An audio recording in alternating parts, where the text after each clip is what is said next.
Thank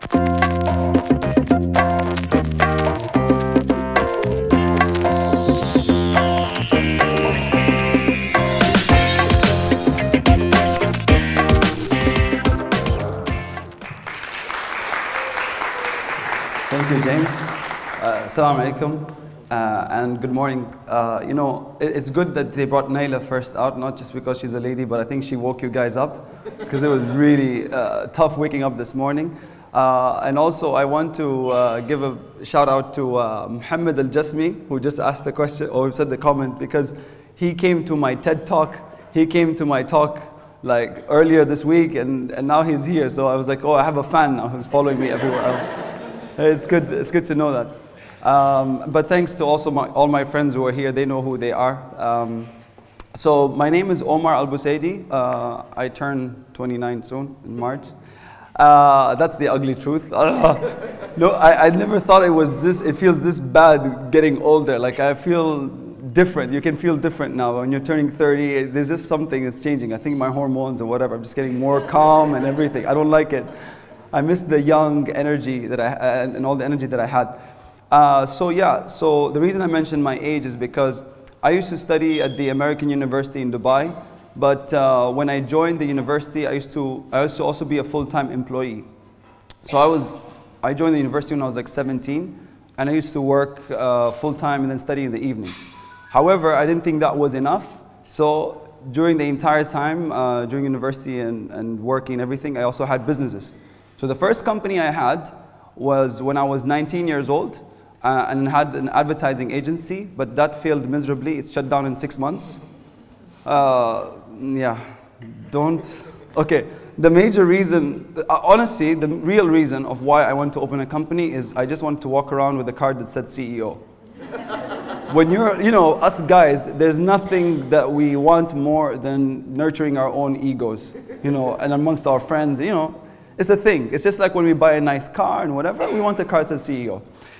So I learned my lesson then. Then a year and a half later, I opened another company. So I had a company selling women's dresses and wedding gowns and everything.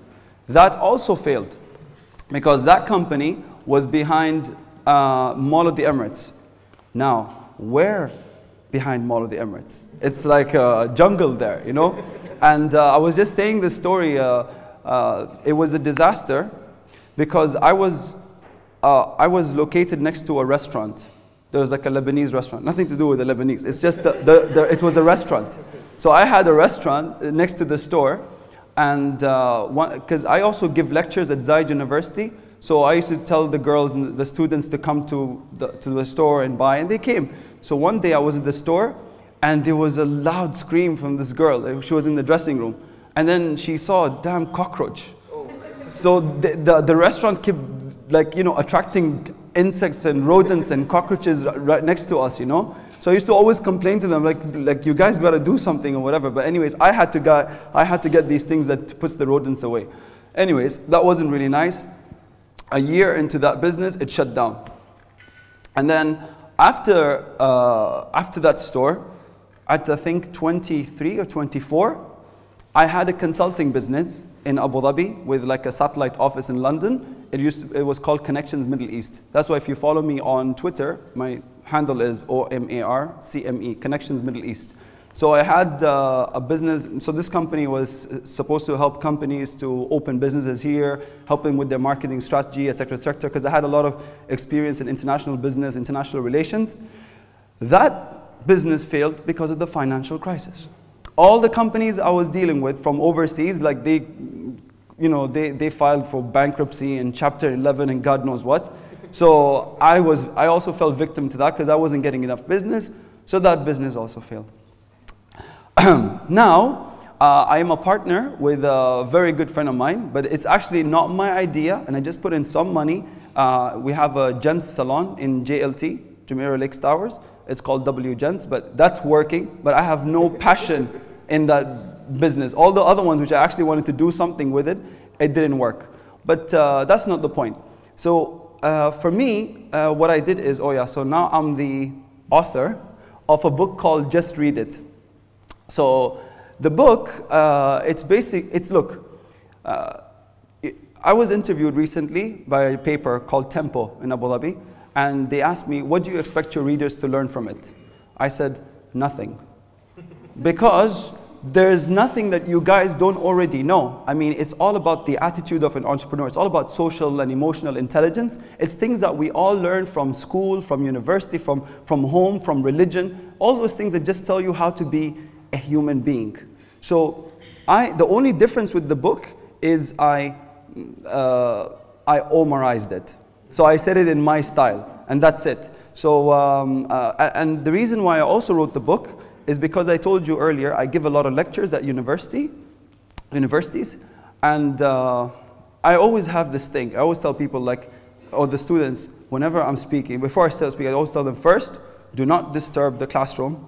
Second, please take notes. Now, I'll tell you the truth. Us Emirati students, they do not like to take notes. Like, they'll come, they don't even have pens with them. They come to class and I'm like, this is ridiculous. I think it's appalling. You don't. How do you come to class without taking notes? Anyways, so if there are any teachers here, they'll know what I'm talking about. So, oh, there you are. Oh, Elizabeth is there. Hi. Yeah, from Zayed University. Anyways, so there's this student who always sits in the front row. And she said to me, she said, one day after like 5-6 sessions, she's like, look, I love coming to your class, but I don't like taking notes. Why don't you just write a book? And I was like, there's a lot of things I've done in my life. I got married once and didn't work, and I did this, and that was the ugly truth, by the way. Don't get married. No, no. Get married, but whatever. Yeah, so yeah, a lot of... Oh, God. Okay. So, yeah. Yeah, so I thought to myself, okay, I did all these things. Why don't I just write a book? So I wrote the book. And hopefully, there's a company called Sale Publishing. And Sale is also run by an Emirati girl. Her name is Iman. And it'll be an ebook first. So if you've got your Kindles, and you've got your iPads or your iBooks, and you know, there's an app called iBook. There's so many different platforms. This is like, you can even get it on Barnes & Nobles, if you guys know Barnes & Nobles. So it's on like 15 different platforms. And it'll hopefully be published next week. But I only had the hard copy now. I just printed this for myself to refer to it and like make corrections and stuff. And I hope, you know, I gave it to a lot of people to review it, and, you know, both locals, non-locals, young, old, and they like it. And the thing that's different with the book is that there's a lot of colors. I get bored easily. I'm an Aries. So if we don't see colors and different things, like, yeah, we get bored very easily.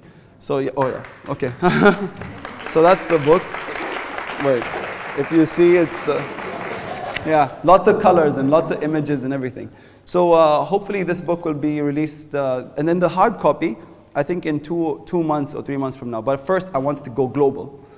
So everybody can, all my 6,000 connections on LinkedIn, I'm going to announce it to them, and they're all over the world. I tell them to get it first, and then, you know, I'll go local. And yeah, I think that's about it. This is me, and this is what I've done. Just read it. Oh yeah, but the back cover says, but you have to buy it first. I couldn't think of anything else intelligent. Questions, comments, observations, and we've got Nyla here as well. If anyone have something they want to ask Omar, really appreciate you showing us your book as well. Yeah. Anyone. Lauren. Hi, I'm Lauren. If you had a dream company to start, in what industry would it be, and what would the company be? I was going to say another film making studio to compete against Naila. If I had, honestly, if I could go back, I'd love to do consulting. I just love it. The reason is, like, every time I go out, I'm always giving these lectures, and I like educating people. And the connections was not just purely like money-making machine or whatever. I mean, I used to work for the British Embassy. I was the first UAE national to work for the UK Foreign Office. So I was a senior commercial attaché. So what I liked about that job was not just helping companies in the UK win contracts here, but it was about, you know, we have a lot of problems in the world today. and it's mostly about miscommunication. We all have a lot of similarities more than differences, and for me, I go in and I talk about the real truth about religion and culture and everything, make them understand, and then make the bond work together. I mean, I just like making partnerships and bonds, so for me it brings a lot of pleasure, and I wish I could go back into doing that consultancy, because it's really like you feel you make a difference. And a lot of people sent me emails later telling me, wow, we learned so much more. We had a complete different perception. They're like maybe 50-year-old people, 60-year-old businessmen, and then suddenly they completely changed. Some of them even moved here. So I'm proud to say that I was happy. I was lucky to be able to do something like that for people's lives. Yeah. So that's the business consulting. Yeah. Can you read a page? Sorry. Could you read a page? Oh, okay. Could I read a page? Okay. Okay, I'll read a page. Okay, cool. Ooh, let me look for something not controversial. Okay. Something ugly. I'll look for something ugly. Okay, yeah, okay, here, there's this comment. Of course, most of you already know. So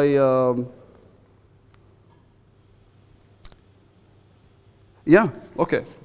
So this was, you guys know Richard Branson? Obviously. You don't know Omar Al Busaidy, you know Richard Branson? Yeah, so he has a book, like, screw it, just do it.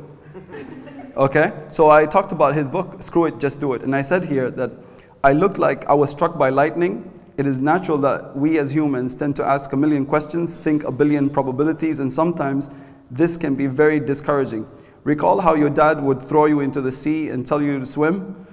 You'd move your hands and feet in some sort of sequence and you'd still stay afloat. All the while you're almost drowning and thinking about how you would plan his death. So this was what I was trying to talk about here in the book. Was there's a lot of times where we want to do something, but we keep thinking so many times and we're resistant. And I know so many people who tell me, like, they have the money, they have the will to do something, but they always hold back. For me, with all the other things that I've done is, again, I said I'm an Aries. We usually do, then think. We do not think and then do. So I advise people to go for what they want to do. I mean, we all have dreams, we all have aspirations, etc., etc. So if you feel the gut feeling like, okay, you should just try it, just go ahead and do it. I was talking to Helen, one of the, where's Helen? She was here. Oh, there she is, Helen, in the back. I was telling her that when you set up a business or when you do something, okay, it doesn't have to be a business, it could be a charity, it could be anything. When you do something, you take an initiative to do something, it changes your personality. Like now we have the salon, you have to be nice to everyone. When they say customer is king, someone can come there, they can be chewing gum, they can be doing whatever, they could, you know, maybe even if you see that person outside the store, you still have to be nice to everyone because anyone is your customer. Everyone and anyone is your customer. Even if it's a female, maybe her husband or brother or boyfriend would come to the store. So I have to be nice to everyone. So I just said, screw it, just do it, because it will have an impact on you. You won't even realize that, you know, it would change something in your personality. Yeah. Any other question? So, oh yeah. You want? Yeah, sure. Or you can hold it, or like this. Yeah. Oh, okay. Oops. Yeah. Great. Thank you. Yeah. Thank you, guys. You can follow me. Oh, Mohammed. I just want to ask you because I don't want you to get angry because I have asked. Though we had a chat before. Now, my first comment, don't worry about the age. 65. Oh, mashallah. Alhamdulillah. Alhamdulillah. And still, I feel there is a lot to do. And one of these things, I'm here with you at 8 o'clock, I got up at 6. Wow. To drive from that place to the here. Thank you, sir. So, my question is very simple. Do you feel that you have stepped out of the gray, ugly jungle place?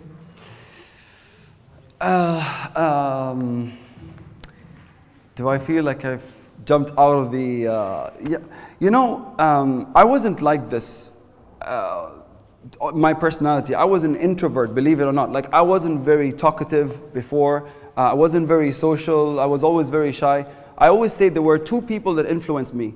One is Denzel Washington, because he's a really good actor. I mean, that man, Equalizer, you guys seen it?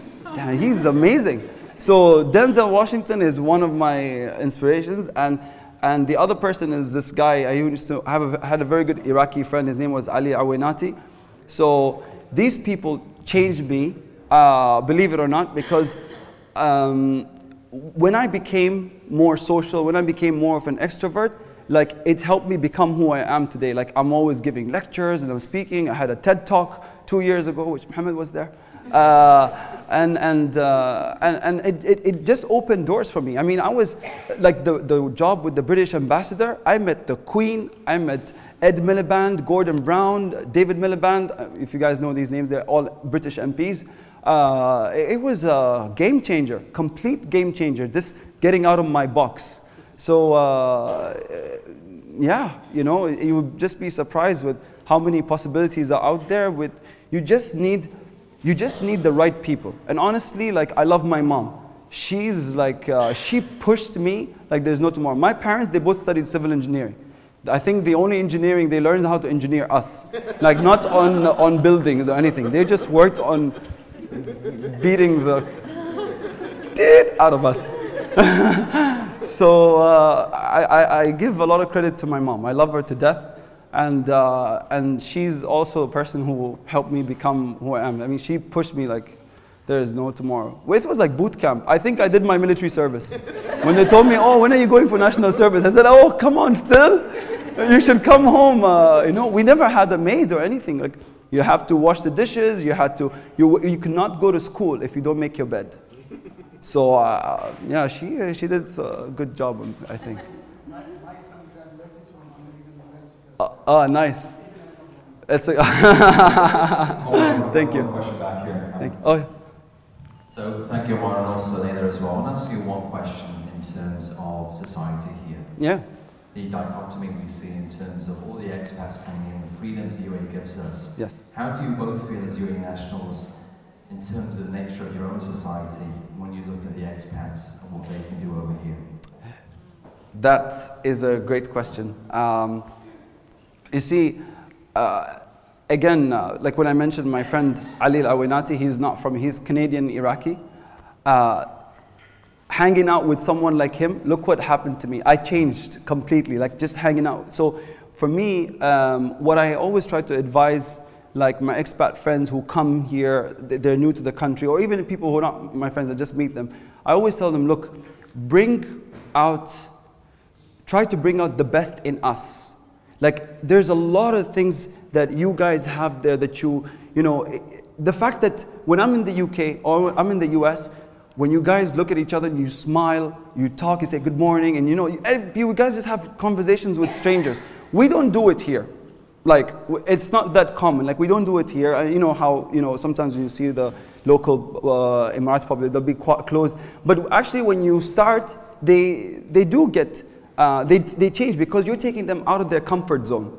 So I encourage them to, you know, just because we're dressed in this white gown, some people tell me it's a bit intimidating. I don't know why. I think it's kind of hot, but it's definitely not intimidating.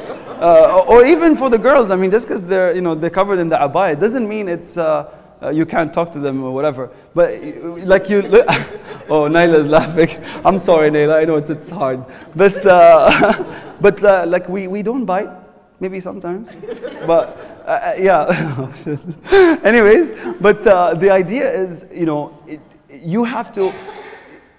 They have to get out of their silos and try to embed with us even more. And I also say the same thing for the Emiratis, by the way. Like when I go to the universities and schools, I always tell them, each and every one of you are ambassadors. You're ambassadors to your for your family, for your country, for your religion, for everything. So when the moment you talk to someone, how you treat that person, immediately that person just knows the background you come from. So when, like for me, I was thinking this morning, should I dress like this or should I dress in my jeans? And I love wearing like sweatpants and a t-shirt. But I thought, no, let me put this on because I just want to show them that, look, you know, hey, we're all the same. You know, I listen to house music. I love house. I mean, yeah, I go to like Creamfields and like Tomorrowland and the rest. if you know Tomorrowland. But yeah, so we're, you know, we're different, you know, yeah. Yeah, sorry. Can we hear from Naila? Yeah, Naila, sorry. So, no. I think, yeah, I agree. You're awesome on that. Yeah, I don't know. I think with there's this, as you said, there's this fear. Like whenever, you know, especially like when I dated expats, there was like, you're not gonna like cancel my visa. Kind of like the immigration office here, you know. So there's this big misconception. Maybe there was like one case 20 years ago. I mean, in the past I would understand, but now there shouldn't be a gap. It's like this. It's like an expat local. I see a lot of expat in me because I've been, you know, really merged with you guys. I just hope to see more local in them. And I think the only way that can happen is if we talk and communicate. And I think there are enough forums and events in Dubai that if you're just polite and reach out to someone, and you know, if they're not interested in rude, that's fine. I mean, there are rude expats and rude locals, and there are friendly locals and friendly expats. So just find your connection point. And you know, a lot of the expats that I speak to, a lot of their very close friends are locals and they love it. But I do find it sad when I speak to an expat who's been here for 13 years and they don't have one local friend. You know, it just takes that one step. No, we don't bite. We really don't. No. But I do agree with him, like with the local dress. A lot of expat friends are like, oh, this abaya thing, it's so mysterious. I'm like, yeah, if you only knew I'm wearing my pajamas. I think it's like, ooh. You know? Yeah. But yeah, in the end of the day, like in 2020, Ahmad, I've read somewhere like the stats on the UAE website somewhere, that will be like 2% of the society. So, you know, catch us while there's a bit more. It's like, oh, there's a local. It might be in museums. Yeah. Or sometimes, I was going to say, sometimes they're scared. There's so many people who are always afraid to ask me like about the outfit that we're wearing, or what are you wearing inside? I'm like, it's okay, we'll tell you, it's okay. It's not offensive. They always feel like every question is offensive. It's not offensive. It's not what you say, it's how you say it. It's in the book. That's... Thank you, guys. Thank you for being an awesome crowd. Thank you, guys. Have a good morning. Great to have you all here. Thanks for coming out to Creative Mornings. Do us a favor, tell people that we do this the third Thursday. Keep in touch with one person here that you've met today, please. And what time is it? We don't have time. Once we get close to 9, time to go. I love this. Go to work. You're crazy. Thanks for I coming love out. you. See you next time.